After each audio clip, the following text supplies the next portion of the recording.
No, because I'm not in the car, I gotta take it back. I'm probably gonna join with another account, so if you need Okay. me, I can pick All up right, this. take car. And then this will just be what it'll be doing. Right. You can get That's it. pretty fair. Okay, thank you. You don't think I did that already? Hi. Welcome to all. Are you one of our? Oh, we have to got it. Dicker, can you just got it up there? Can you just press got it on there? Cause it's perfect. Okay. Hi, everyone. I'm looking here, I think. Yes. Nice to see everyone and everyone. We have some people in the room as well.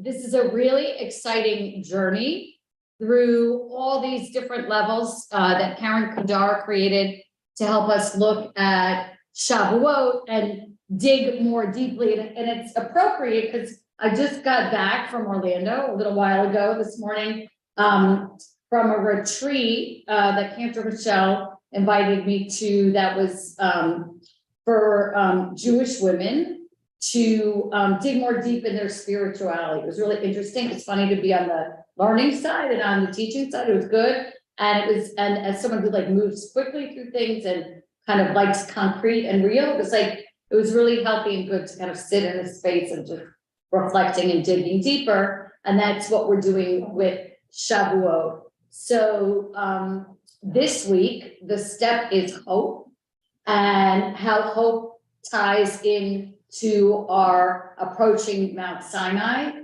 and preparing at the end of the 7 weeks to receive the 10 commandments. And so that is our theme. That is our step for today. So I want to start with a little exercise and then we'll look at some text, both that you've seen that came in the email and also some text that I've added for today. So before I start, any questions or any, now I'm going to make a quick, I heard them announce again an annual meeting as well. A little sooner than that is the next Sunday night, and it's free, and he's wonderful, and I hope turnout increases.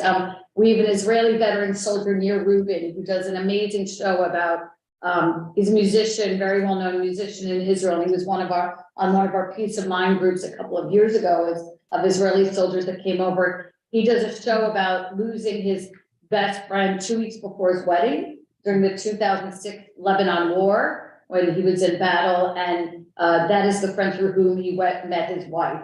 And so he does a beautiful show. It's free. It's open to anyone. Feel free to share it in the weekly email. It's called The Battle of My Life with Nir Rubin. It's here 7 p.m. next Sunday. We really need attendance, so feel free to share it far and wide with your community. Fabulous. Thank you. Sunday. So, yeah, you don't mind. That's great. This Sunday. Okay, so that is that. And the annual meeting also, don't forget about. Okay, so does anyone know, whether on Zoom or in the room, what this, oh, you're not, how do you see how do, oh, I have to share. How's that? Okay. Wait, you all online are not seeing anything either, correct? Okay, let me go to mine too. Hold on. Oh, and I don't even have mine. Okay. All right, sorry, I just got other card. Okay, now do you see the slideshow? Yes, Both we on- see. On Zoom and in the room, okay. I was talking about hope and I had this great graphic up and I was looking at myself. Okay, anyone know what this is here? Anyone recognize this image? Campus. Yes, Margaret Cutler, one. You believe it or not, I did this with middle schoolers a few weeks ago. Some of them have walked under it 100 times and had no idea what this was. They'd never seen it. Margaret Cutler. Rabbi Levin is it? Yes, Rabbi Levin, which was my idea when we were commissioning this and building the back campus, the Noah story, which is, I think, an odd story because it's so violent and destructive, but they love putting it on children's thing. So it was my idea. I said, add Rabbi Levin reading it and it popping out of the Torah so people are aware it's a. So this is from the Beck campus. So give me just facts about this. Nothing like that's subjective or anything that you're fathoming or thinking about, but what are just some facts? You can either put in the chat or unmute or speak out loud. I'll just go around. So let's start, we're gonna go around here and then on Zoom. What's a fact? Nothing that you've made up, no identifying who it is or anything, just what's a fact? Because you said it's Rabbi Levin, but if I don't know Rabbi Levin, that could be just any guy. So just give me one fact. Reading. Okay, someone is reading the Torah. Okay, what well, yeah, someone's reading a scroll. Because I think Tor already makes it. Any other facts? What? Two of everything. Well, there's not, yeah, there's two of animals. Yeah. There's more than two of people, for sure. But there's two of there's a lot of pairs of animals. Anything else? I already know this stuff, but they're all smiling.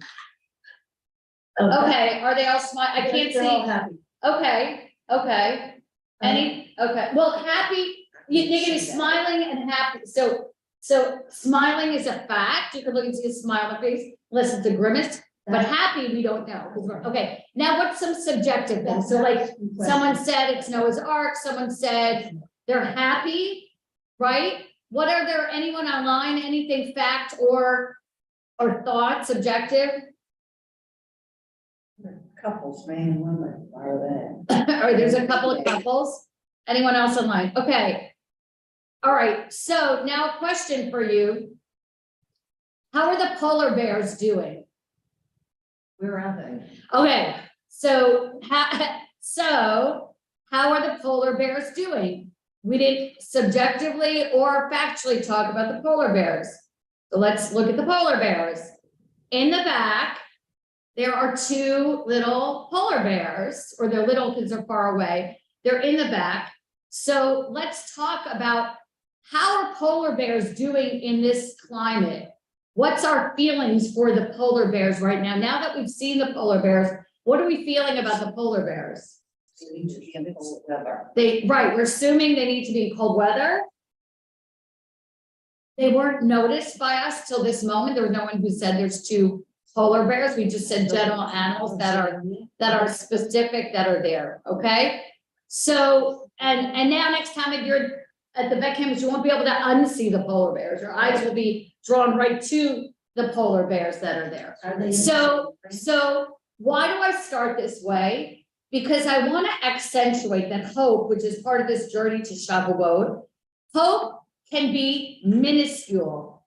Hope can be tiny. Hope can be sometimes that we don't even see, like the polar bears in the painting at the Beck family campus that we didn't even notice. And once we notice, we're worried about them in this Middle Eastern climate, how they're faring. But, you know, the North Pole may or South Pole may look like this in a couple of years, the way things are going, right? Hopefully not. Okay. So I start with this to teach that hope can be found in the most minute, small, minuscule places, but you have to look for it. In the same way you have to look for the polar bears, you have to look for hope sometimes. So hope is not always a blatant and abundant, but it's sometimes there. Judy, can you unmute and read to us what Karen Kadar wants us to kind of go into this week of hope during Shavuot thinking about? Sure. Anticipating, believing, affirming, thinking abundantly, even when our self-confidence is not strong. Hope takes practice. When the human spirit aspires, we stretch. When we reach beyond what enslaves us, we live with light and goodness. When hope becomes the answer to fear, so much is possible. Imagine the possibilities when we envision ourselves as strong, healthy, loving. Miracles abound.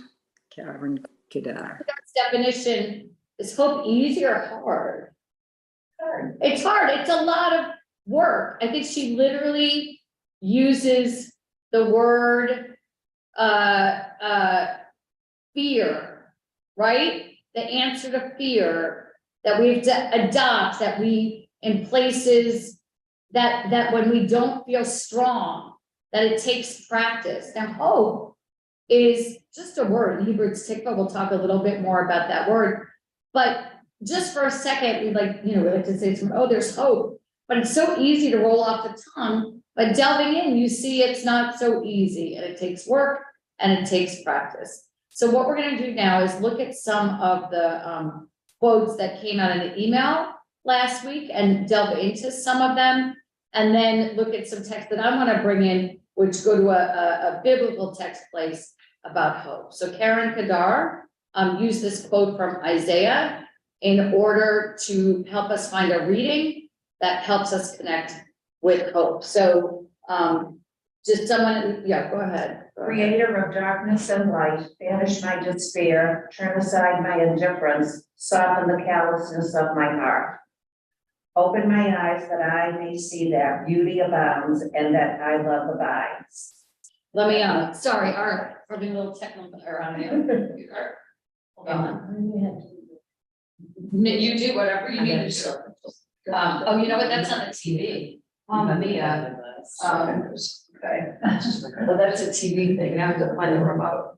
Where were the polar bears? I don't know where the remote is. Right. Okay, all right, well, then, where did you stop at? Enlighten with holiness. Okay, great.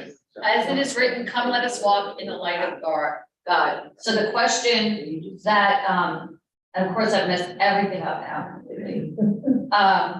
Descartes, if you're listening, we have a safety recall alert, that I was trying to erase, but now I'm here. Let's see if we can fix this. I have Descartes on the way. Okay, but I might be able to, wait, let's see if I can fix this. Hallelujah. Okay, he doesn't need to come. I fixed 2 technical things in the last 2. This is very impressive. Okay, so tell him he doesn't need to come. But there's a safety recall on the TV, you may want to know. Okay, so what is our role in cultivating hope and what is God's role? So according to this first paragraph, I fixed it, but the TV is on a safety recall, just so you know. Okay, thanks, Descartes. So who is that being addressed to?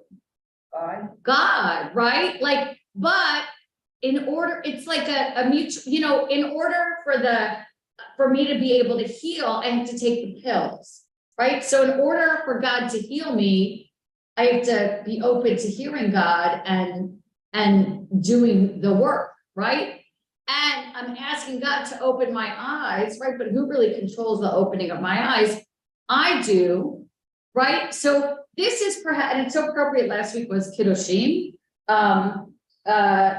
was the portion, and it says, God is holy because we are holy.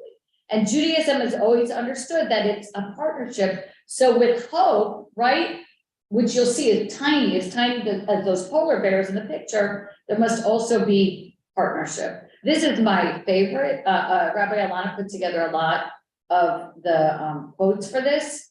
I can't see who's there or not, but Anita, do you want to unmute and read this?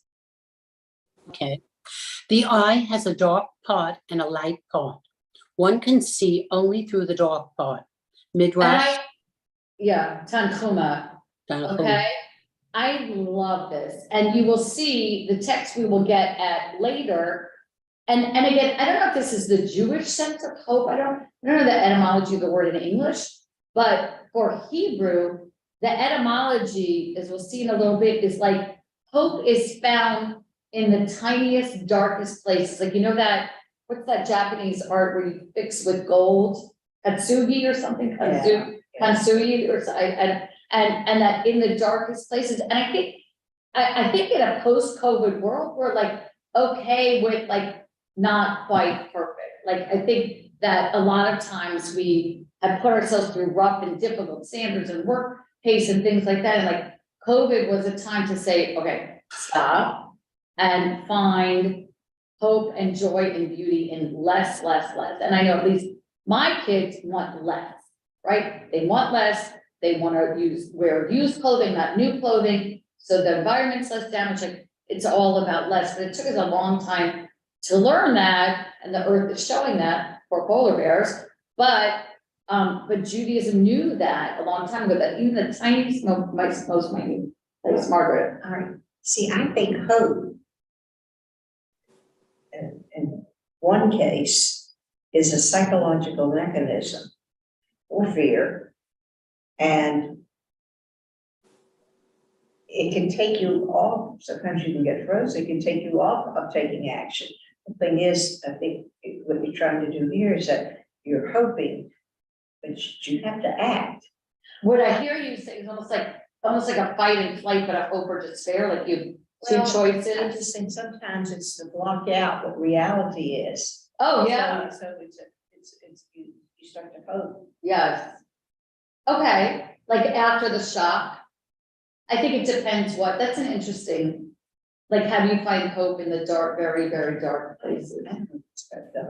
It could be any kind of a situation, but Yeah, it's like you don't wanna face the reality of the situation. Okay. So you think of something else.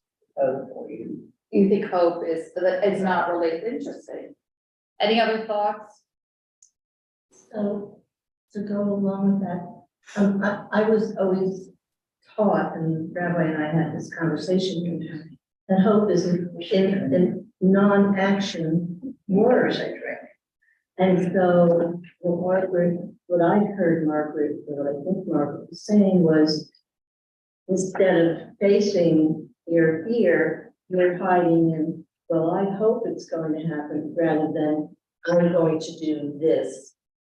And I think Judaism is teaching differently. Right. Yeah, that's interesting. Like, so dying maybe seems like hope. It's like with Parkland, with the shooting, people say sending, love and prayers, and kids are like send, like, there's a meme, because one of the kids in the 8th grade is going to Parkland and has a thing, it says, like, laws and bills instead of hope and prayers. Yeah. So Judy in hope, yes, I think in like American English, and I think in a way like American, like the happy ending, that hope is just right, it'll come to hope. But what Judaism is saying is hope is our partnership with God. When Derek Horn was here in the fall, famous Jewish writer, she talked about, she's a Yiddishist, she's an expert in Yiddish, and she talked about how Yiddish stories always end on a sad note, and American stories always end on a happy note. And it's I think there's more dark movies now, but so unfamiliar. Like, oh my God, I can't get over, Don't Look Up. Oh my God, I'm still traumatized by that. At night, did you see that? Don't watch it if you haven't seen it. Anyway, it's like traumatic, but yeah. Okay. And do you want to read on the screen there? It is a quintessential. It is a quintessential Jewish act seeking I'm sorry, I'm having a little, That's okay. I guess problem. Wrapping, if you are reaching, it's because you believe there's something to grab hold of. Okay, so that kind of gets to Margaret and Carrie's point a little bit, that this is not just about God. It is, I mean, I think you guys framed it kind of from a negative point of view, but this is framing it from a positive point of view, like that we are always gonna, even if there may not be something there, like there's something there to, redirect our gaze. Like there'll always be something else. It's not that we don't hope. It's Right. just that. This is what hope looks like. Yeah, that's beautiful. That's really beautiful. Okay, next. All right, does someone online want to read? Steve, are you there? Or Philip, do you want to read? I don't have my whole screen, so I can't see who's there. Philip, are you there? Yeah. Okay. Hi, yeah, I am. Are you able to see at the Sorry about outset? that, my phone just started ringing at the same time. At the outset, up there, that's right. Yeah. Okay.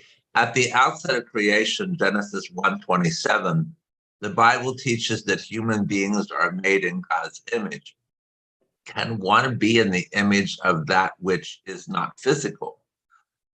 Along with God's existence, this idea of human beings as lifted above nature in God's image is the fundamental religious truth that is most under attack.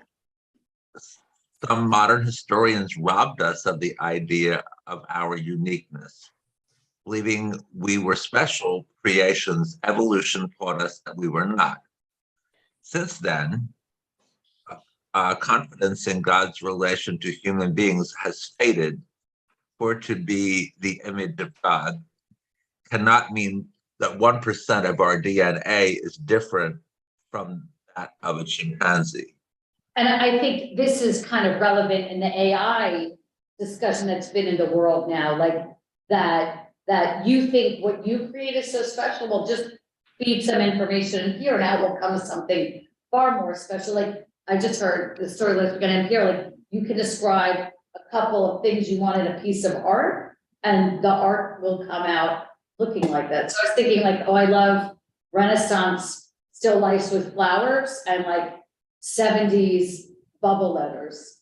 So I was wondering like if there's a place to put it and see what comes out from that. So, but this says like, we're moving towards that, like, not being different, but we have to, like, again, going back to the earlier quotes, our relationship with God matters.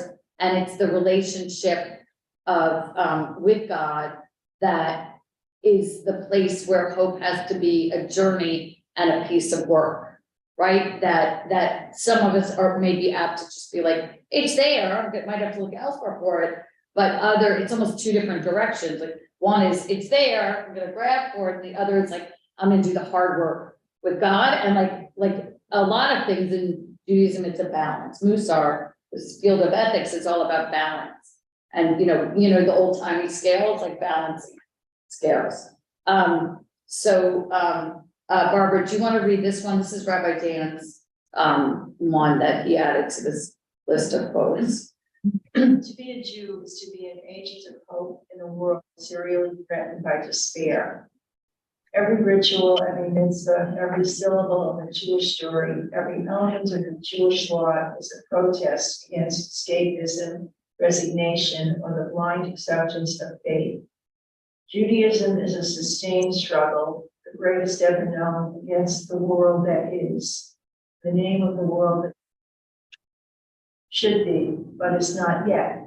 Judaism is the religion, and Israel the home of hope. Right, now this, I always think about Sachs because he was chief rabbi of England. He was actually, when I lived there, he was chief rabbi. And so Britain, England is in a very funny place because they're not on the continent, right?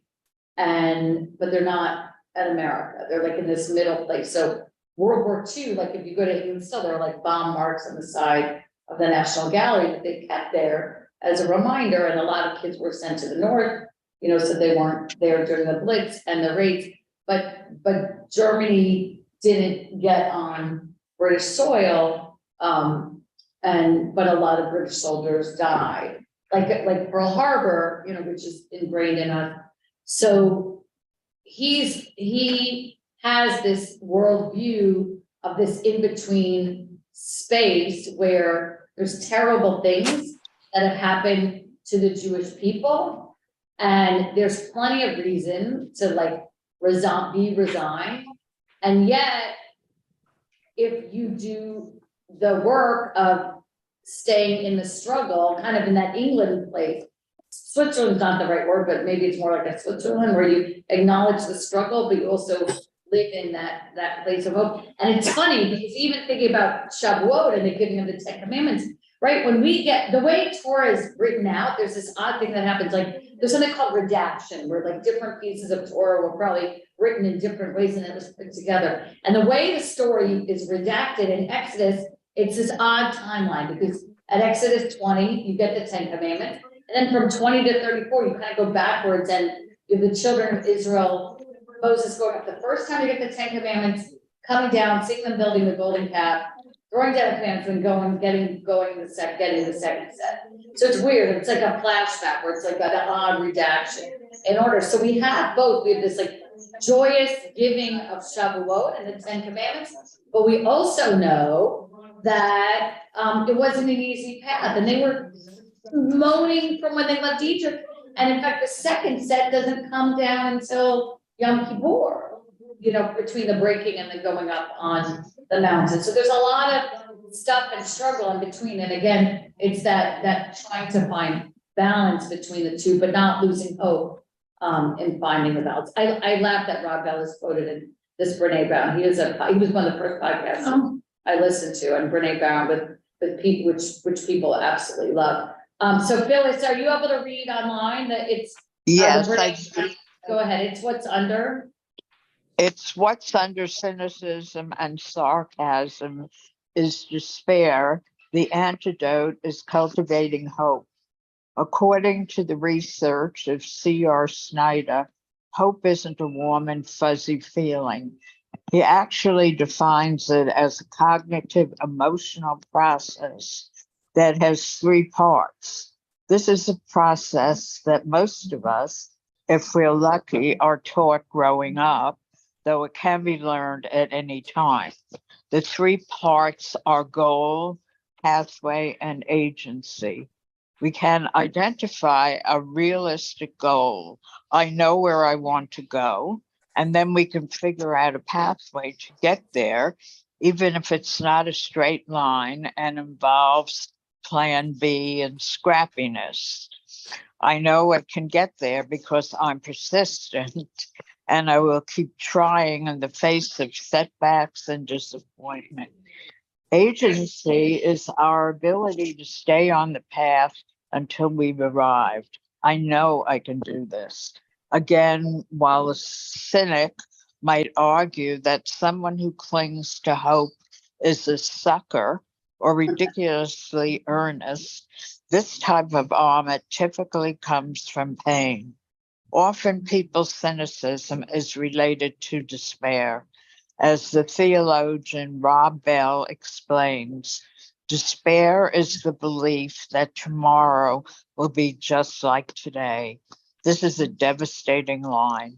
The problem with cynicism and sarcasm is that they are typically system and culture-wide.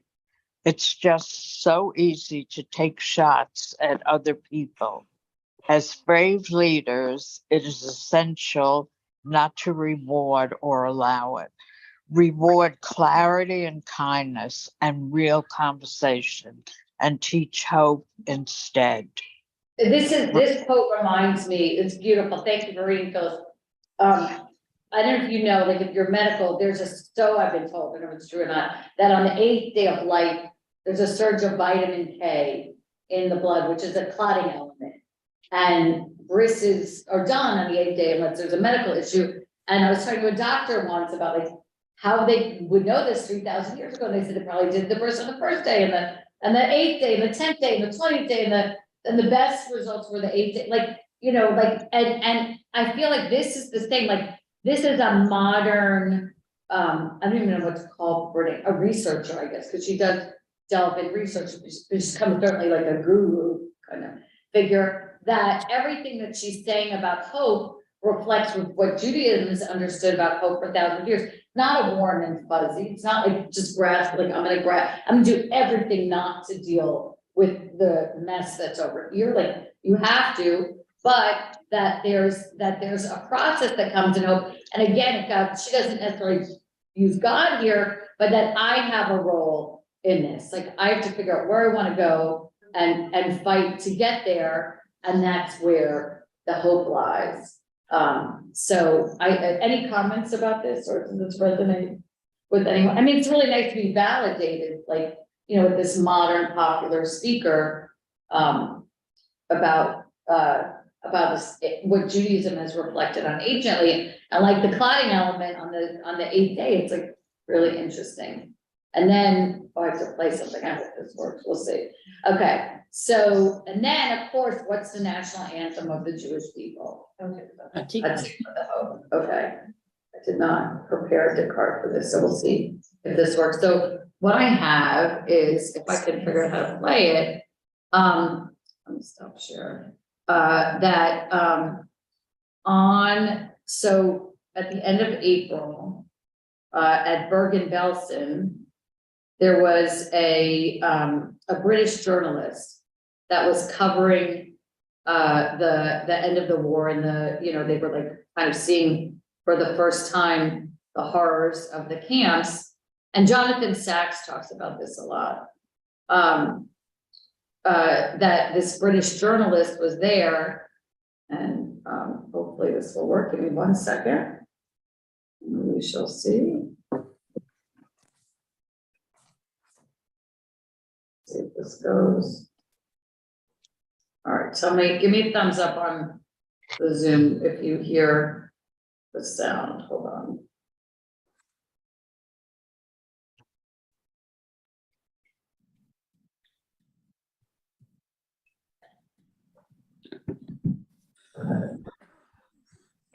A remarkable recording was made in the German Are you hearing the sound on Zoom? Yes. concentration camp of Bergen-Belsen. The recording became part of a radio report on the liberation of that death camp that was filed by Patrick Gordon Walker, who worked for the BBC. This is London calling North America. Here I reached Belsen concentration camp. The 5th day of liberation was a Friday, the day before the Jewish Sabbath. Something like half the surviving prisoners at Belsen were Jews, and the Jewish chaplain for the British Second Army, the Reverend L.H. Hardman, held an eve of the Sabbath service in the open air in the midst of the camp. It was the first Jewish service that many of the men and women present had taken part in for 6 years. It was probably the first Jewish service held on German soil, in absolute security and without fear, for a decade.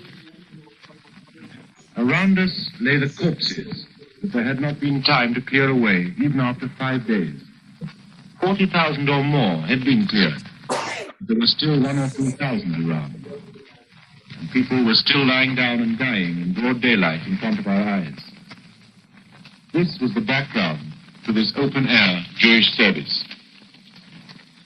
During the service, the few hundred people gathered together were sobbing openly, with joy at their liberation, and with sorrow at the memory of their parents and brothers and sisters that had been taken from them and gassed and burned. These people knew they were being recorded. They wanted the world to hear their voice. They made a tremendous effort, which quite exhausted them. Listen.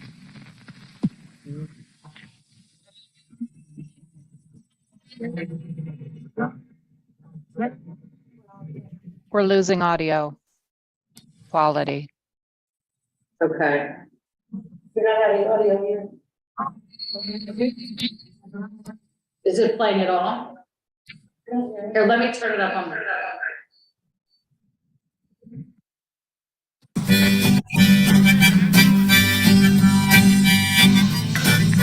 What they were doing. What they were doing, I'm sorry, the audio didn't work, is they were singing Hatikva. Aileen, if you can get it to work and share, great, if not, no worries. I have it handy on my phone. This video? No. No, this is them singing, at the camps. Was it written? It was written already. I'm sorry, Aileen, is your audio better to share it or no? I don't know, but I don't have the link. Okay, I'll put the link in the chat. I'll try to do that. Okay.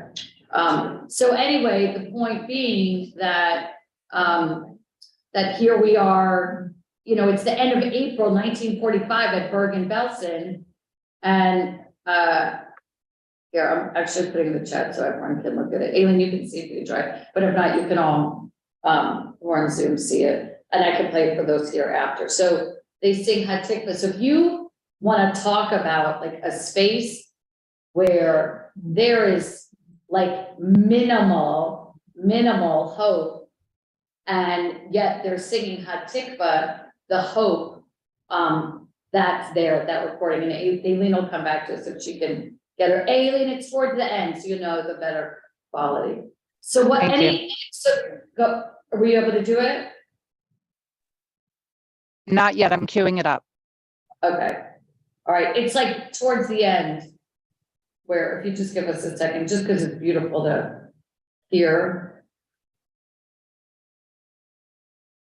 So while she's getting that, so all the texts that we've looked at, many of which are modern texts, including Karen Kadar, including Hatikva, Hatikva was a tune called Cart and Ox.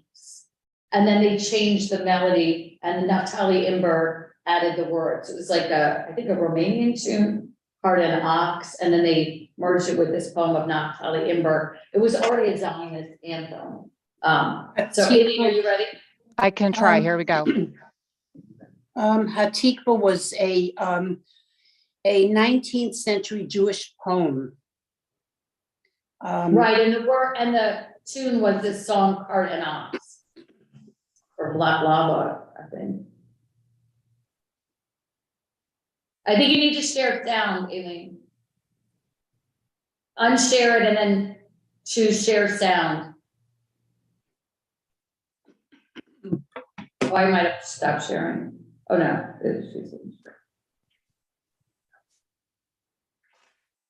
No, Aileen, you have to unshare. Oh, whoops, I'm muted here. Aileen, you have to unshare and then share sound. I can't hear her. Can you hear me now? I can hear you now. Go ahead.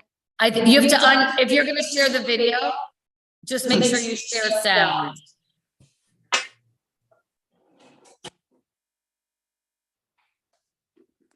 I'll try to get Descartes to come over and help me with sound. Don't worry about it. Forget it. You'll Okay. see Everybody could watch it because the link is in the chat, so they could watch that. Okay, and I'll show it to you. I'll show it to those here in the room. Okay.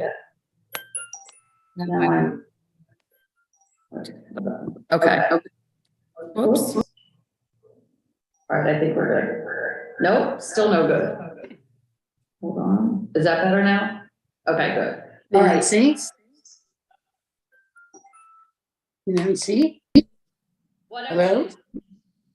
is I want to take you back to texts that reflect on this concept of hope and how even from thousands of years ago when these texts were written, that the concept of hope was so nuanced and so complicated. Joshua 2 is where we see this section about a prostitute called Rahab. There's Joshua and some others who are coming into the land need to hide from the Canaanite.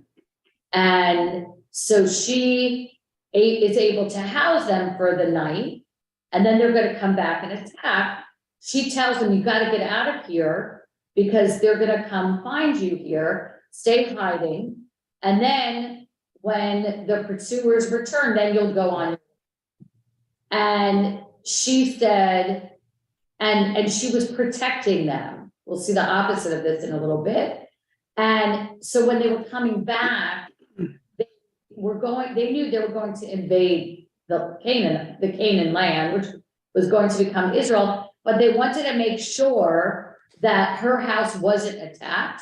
And so what do? They tell her to tie a length of crimson cord. You know, when you go to the Holy Land, you get that cord on your arm, so what's the word for the cord? Anyone read Hebrew? Tikva. So the same word for hope, and kav is a word that means like the end of, the most minute little piece of thread is also the same for this cord, that's the same for hope. And Michael Marmer always taught that as long as you have hope as big as like the smallest piece of thread, there's still hope that's there. And this is kind of the biblical proof for that. All right. Then you have a text I wanted to share with you that's kind of the opposite. That's one of my favorite texts out there because you can have the opposite of hope. And it's a story of a man called Nabal and his wife Abigail ultimately became a wife of King David. So if you look at like a prostitute, you would consider like in society, where's a prostitute's status in society? Very low, right? And the status of Joshua for the Jewish people is incredibly high. And yet you have what society would view as the lowest person. No. Hope for someone who is very high up in the Jewish world, which is a reminder of that hope, that don't look down on people, that hope can be found in anyone. Like you just have to, or anything, you just have to be open to it. Like don't dismiss that you, like think about any situation you've had where you're like, it's hopeless, or I don't know, I'm gonna get through this. And then, you know, like you just figure out, like those who were on the bus trip the other day, we had a flat tire. And I'm like, get on the other bus, just go. And I sent 6 people in an Uber, and you just figure out a way, you recalibrate, you pivot. Sometimes it's much more dire and serious than that. But if you can find any little bit that can help you, you know, even COVID come back to again, like what a dire thing we went through. And yet, you know, maybe there's some good, maybe not, maybe you lost, but maybe some people had some good. So I want to show you the flip side of that, which is also in biblical text. And it's really interesting how the Hebrew Bible, which is, you're talking about 2,000, 2,500-year-old text, that they're able to, in these nuances and digging deep, show these moments of hope. So this is a great story, and I use it to teach a lot. So Nabal was this big gluttonous man. We meet him right at the beginning of the book of Joshua. He's not here in the picture.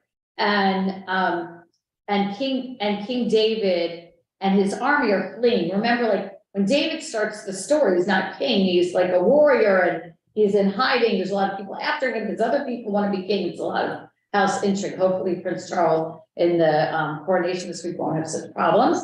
But there's a lot of fleeing that goes on, and David's a warrior guy.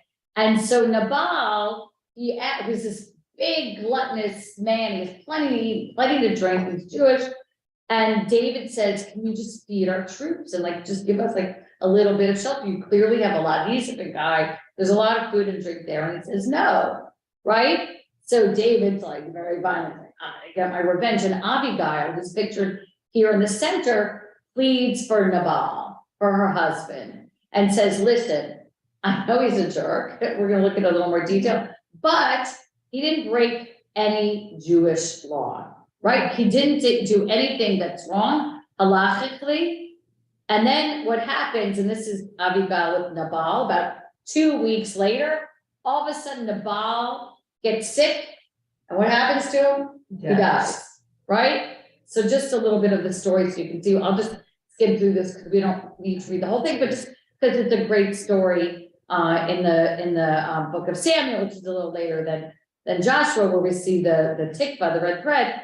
Originally, David goes and he goes to Nabal, who has sheep and who has food and who has a wife who's smart. And he's back in the day, like being large was a sign of wealth. They were able to be well fed and get so much. And David greets him, peace be on you. I hear you have shepherds and you have you have food and you have drink. Like just give us. We're on the run. We're in hiding and not knowing this is going to be the future king. And maybe he would have been different if he was a future king. But you should treat anyone good. And can you just like help us a little bit? And Nabal says, who's this guy David who escaped from who escaped from his master? There's like plenty of servants on the loose. I'm not gonna help him. I should take my bread and my water and my fresh meat and all this delicious things I have and give it to him. No way. And so David, who's like has, I guess, anger management issues, says he like burns his sword. He says, everybody get their sword. And Abigail, who's Nabal's wife, gets a message that David's soldiers are going to come from. She's like, listen, like it is true that he is not a great guy, right? He's really, and you wonder what kind of marriage Abigail had, and yet, he's really a jerk. She gathers a bunch of food and a bunch of drink. She gathered 200 loaves, 2 skins of wine, 5 sheep prepared, 5 measures of hard grain, 100 clusters of raisins, 200 cakes of figs, and laid them. And David received them from her. And she said, the teaching comes, and she says, like, listen, I know that my husband really angered you, but please go and please don't kill him. And David says, okay, I hear you, go in peace. I mean, talk about like, King David can hear, and says, fine. Then what happens is there's a feast a couple weeks later, and he had a lot of drink and he was drunk, and then he was dead. So yes. You know what the moral of the story is? Behind every great man is a great woman. Yes, or not so great. In the Bible. I heard the 12 days of Christmas. Yes. And then what does David do in true David fashion? He takes her as a wife. At least her husband's dead, but Bathsheba, her husband, was still living when he first fooled around with her. So what do we learn in the Nabal story about hope? one, we learn that you can have the opposite. So with the tikva, the origin of the word tikva, the lowest person in society, the prostitute, Joshua can find hope in her, even in this minuscule red thread that he told her that's the same word.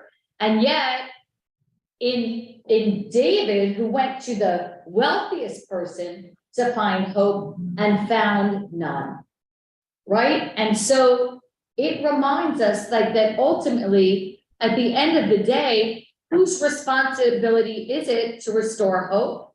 Yes. Us, right? Like if we don't find, and there's a great, this is not really relevant, it's just a great phrase that I love to use a lot, that someone who's a Nabal B'Torah is like someone who follows Jewish law, but like is just a jerk, right? So if you're a Nabal B'Torah, then you're just like not a nice guy. He didn't do anything halachically, Jewishly wrong, but he is just a fool because he doesn't, like Judaism says, like act, do the mitzvah with abundance and with glory and with joy, and he doesn't do it. So it's a reminder that like, we have a decision. Are we going to be a Nabal and like, just like not give anyone hope ever, even if we have some hope in us? Or are we going to be like Rahab, the prostitute? I should have named her. She has a name, and give hope, no matter to who. I get annoyed sometimes when people like, they're like, whatever to me. And then they hear I'm a rabbi and they're like, oh, I'm like, you should have been that, like, we should have been able to talk before all that, but like, they weren't interested. Drives me nuts. Drives me nuts. Status. Yeah. Any comments or questions before I want to end with Israel? Because I think it's really apropos that we're looking at this topic of hope that we celebrated Israel's 75th. I think there's a lot of reasons to be frustrated right now about Israel and what's going on politically, and a lot of dissatisfaction, and yet we still sing Hatikva, we still talk about hope. And so Herzog, who's the president of Israel, who's kind of being seen as the uniter right now in Israel. The president of Israel is just a symbolic role, it's not an elected role, and yet because of all the division in the country, a lot of people are looking towards Herzog. In his speech that he gave to us, to the General Assembly, the American Jewish community that comes and meets in Israel, the GA, it's called. Have you been for the GA, or you know people? Yeah. It's like the federations gather all the significant Jewish organizations. And in his speech, he said to them, and let's see who's in our Zoom who hasn't. Susan Sosin, can you read what's on screen? Do you mind unmuting and read? Thank you. I am convinced that there is no greater existential threat to our people than the one that comes from within, our own polarization and alienation from one another, he adds. I believe that it is only through dialogue between us that we can possibly allow our moments of crisis to turn into moments of growth, Herzog says. Herzog announces that his office has developed a brand new initiative called Kol Ha'am, Voice of the People, the President's Initiative for Worldwide Jewish Dialogue, which he describes as a newly launched global council for Jewish dialogue. You might call it a Jewish Davos, nonpartisan and apolitical, voice of the diverse range of Jewish voices. It will be a place where we can engage in serious, sensitive, and strategic discussions on the most complex and pressing issues facing our people. So what's your reaction to this? Well, it sounds good, except that we're not really Israelis. He's saying. It's not for Israel. This is speaking to an American audience.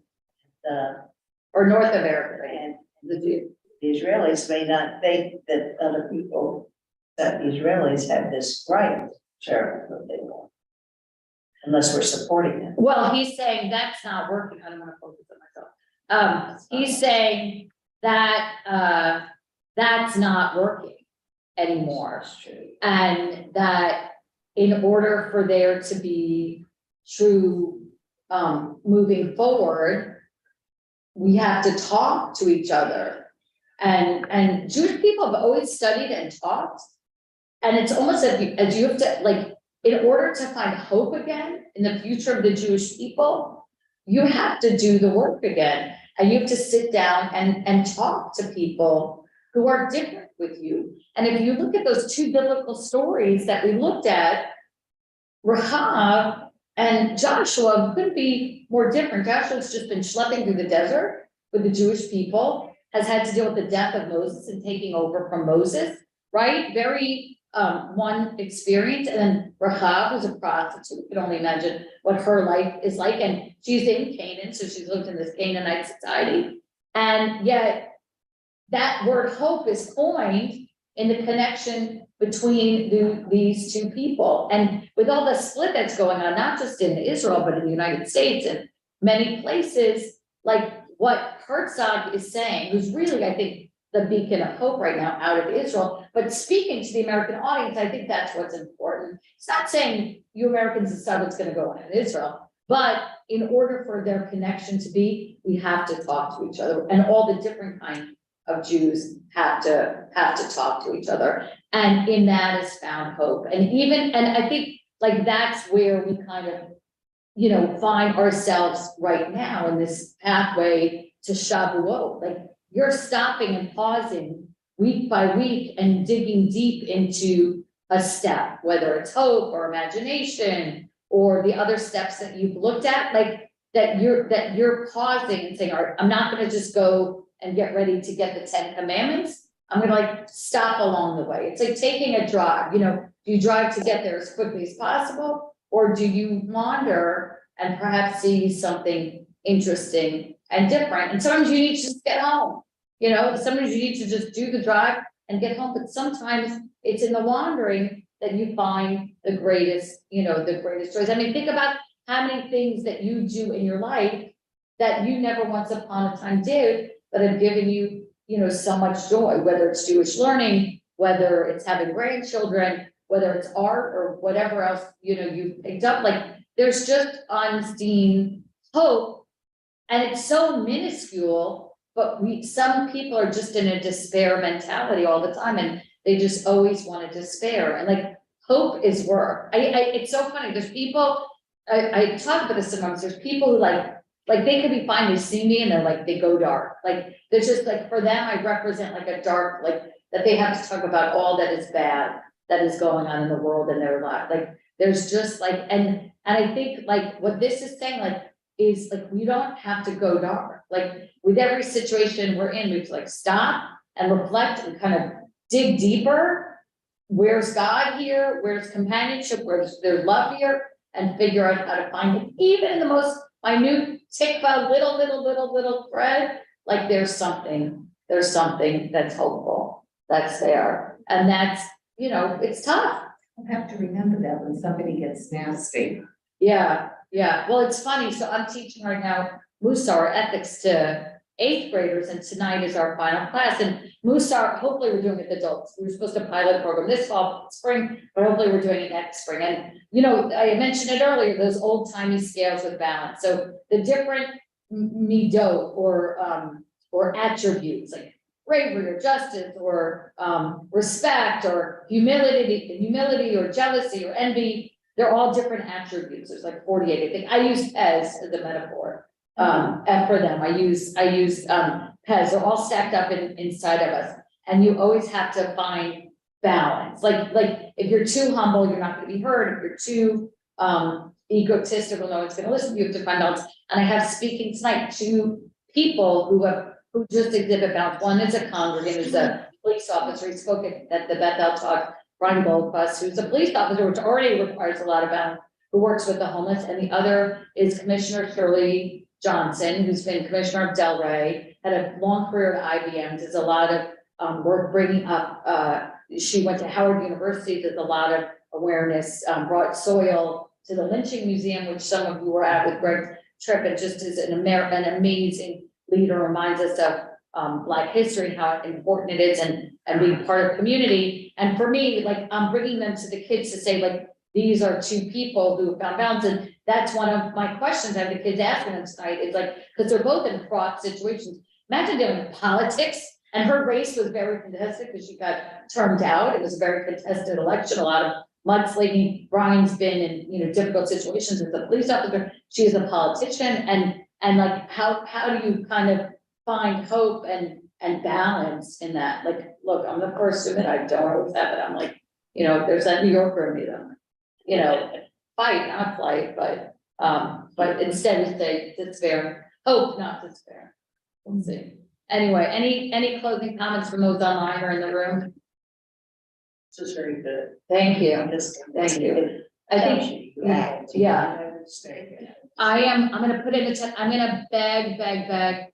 You will not be disappointed if you come to Nia Rubin's show, Sunday night. It's free. Bring anyone and everyone you want, When to it. It's Sunday at 7. This Sunday, May 7th, here at Bethel. There'll be some people from the Orthodox community here, because he was a guest in our Peace of Mind program. So, some people know him from that. I'm